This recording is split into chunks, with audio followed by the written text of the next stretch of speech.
we're looking at the log difference variance rather than the difference variance itself, just because it's otherwise the variability doesn't show up so well.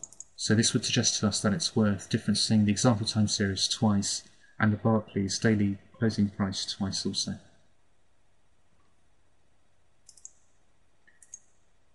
Okay, let's go back and just check through differencing. Again, some caution on over-differencing the series in case it increases the variability. There's a danger that over-differencing complicates the signal, so we start seeing correlations where there were none. And also, if the MA coefficients of the fitting model add up to something that's close to 1 or -1, depending on how it's read in or in the environment that you work in, that does indicate over-differencing. So add up the MA coefficients and use those to advise you. Let's try to do that. We've already looked at over-differencing series and how we can analyse that using difference variance function. You might also want to think about the MA components. So I'm going to take an ARIMA process and intentionally over-difference that first once, and then fit a ARMA 132. We won't get into the details for that. Let's just see how the coefficients add up. Okay, now adding up the MA coefficients, so we've got almost 1 plus -1 gives us 0, and then a -1 again. So we do get the -1 that we'd expect. So when you over-difference a series, we are seeing, in that case for the stationary process, that the MA components are adding up more or less to -1. Let's try the same with over-differencing twice. And so we've got 5 MA components. And again, yep, if we add them up, we do see that we've got -1 as the sum there. An over-differenced time series will have MA components that add up to -1.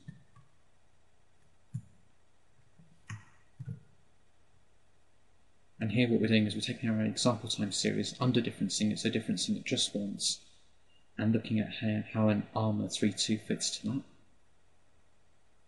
And what we see here is that the AR process adds up almost to 1, which suggests that the process is under-differenced.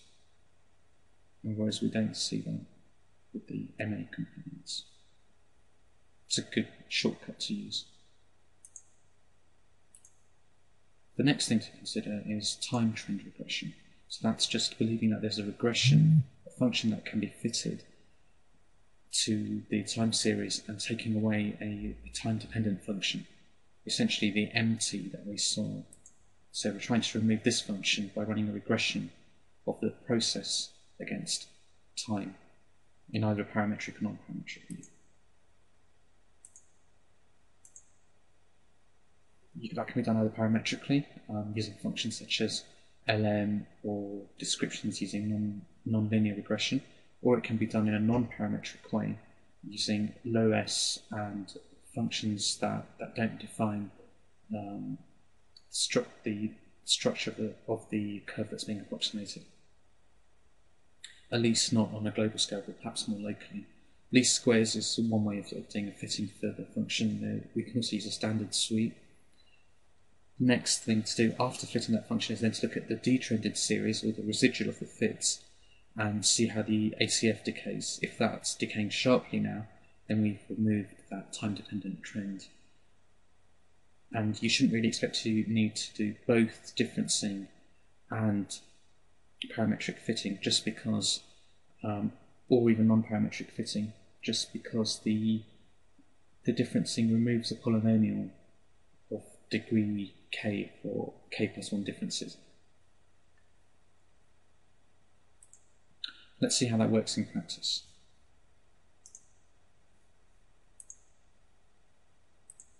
Okay, so let's fit a linear model to our example time series against time.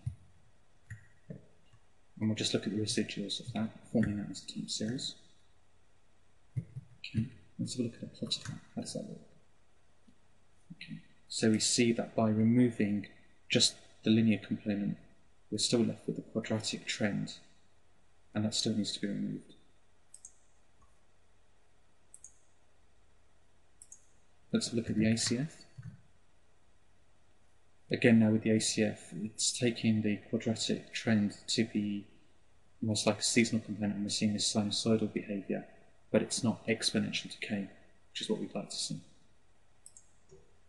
It'd be interesting to see how the PACF looks.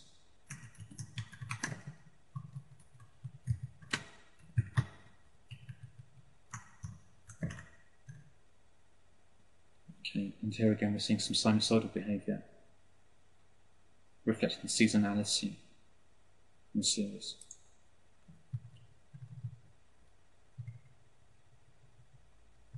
Okay, let's go back and look at the Barclays data. So here we're seeing the rise over 3 or 4 years, and then a decline over the following 2 years. Let's see if we can approximate that with local regression.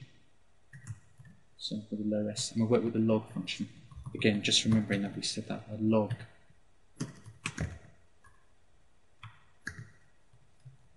transformation of the price. So sorry, a log transformation of the price provided a better description, a lower variance to the process.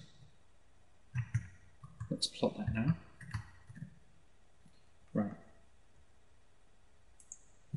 So here we have the original price time series. There's the transformation to logs. Here's the transformation to logs in blue, and then the low S fit.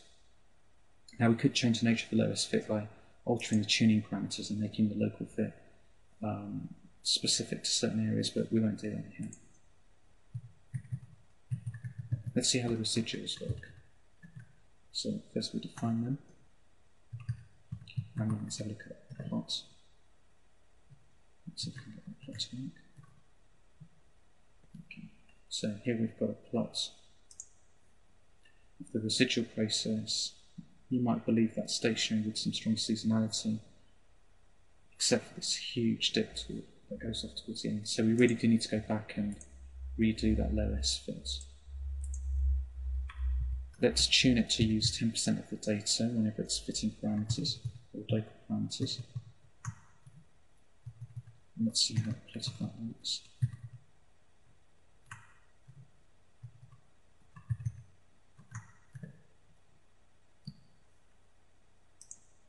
Straight away we see a better fit, but it's more wiggly. We might have expected this to be smoother. But it's a trade-off that we take.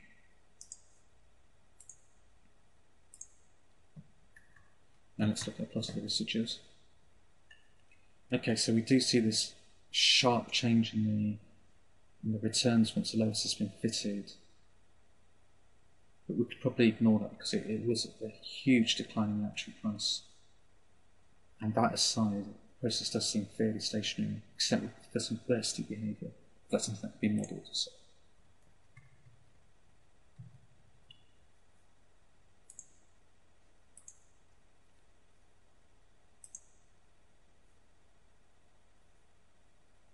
Right, now we come back to considering whether the transformation that's being made, if that's made the process stationary. Again, we want to look at the function that we originally looked at for stationarity, things like a plot of the time series, the ACF, the PACF, the rolling mean variance, and we could look at all of those in order to check if we've got the constant mean criteria met and then the lag-dependent covariance stretched to something that doesn't vary so much with time. It's difficult to check all of that, but we want to get as close as we can to that in terms of our transformations, and one will tend to be better approximation to stationarity than the other transformations.